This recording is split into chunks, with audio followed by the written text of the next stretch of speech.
Өлкөдө эмдөө өнөктүгү уланууда. Бирок эпидкырдалдын курчушуна байланыштуу эмделүүгө келген ар бир жаран дыкат текшерүүдөн өткөн соң гана вакцина алуусу кажет. Ал эми коронавирус же сасык тумоонун белгилери байкалган учурда эмделүүгө болбойт. Мында биринчи симптомдор болсо, температура көтөрүлсө, жөтөл болуп, үйдө калгыла, эмнеге дегенде көпчүлүк жакка барбагыла, башкаларды жугуштурбаш керекпиз. Анан бүгүнкү күнү карап көрсөңүз, коомдук транспортто болобу, көпчүлүк супермаркеттерде болобу, көп кишилер бет кап жок, бет кап тагынбай эле жүрүшөт.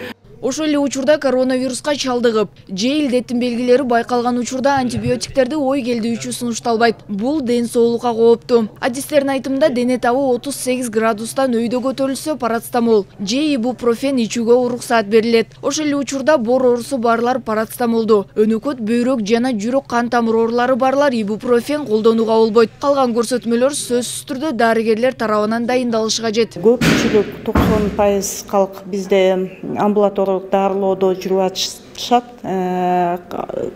Белгилер пайда болоор менен өзүнүн үй бүлөлүк дарыгери менен байланышып, дарылоону ошол кишиден алат. Базисный баягы лечение боюнча өзүнчө противовирусный вируска каршы эч кандай дары-дармек колдонбош керек.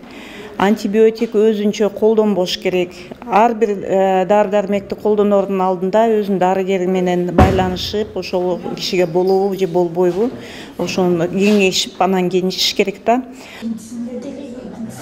Дарыгерлер өзүн билемдик менен өзүнүн да, өзгөнүн да өмүрүн тобокелге салбай, дарыланууга өтө жоопкерчиликтүү мамиле жасоону эскертишет. Оорунун белгилери байкалганда оочолонуп, суюктукту, суу, чай, компот көп ичүү талапка ылайык. Андан тышкары жаткан бөлмөнү, үйдү тезде желдетип, нымдуу чөпүрөк менен тазалап туруу кажет. Эгерде дене табы түшпөй, жөтөл күчөп, дем кысылса, дароо үй бүлөлүк дарыгерге же 118 ыкчам номерине кайрылуу керек.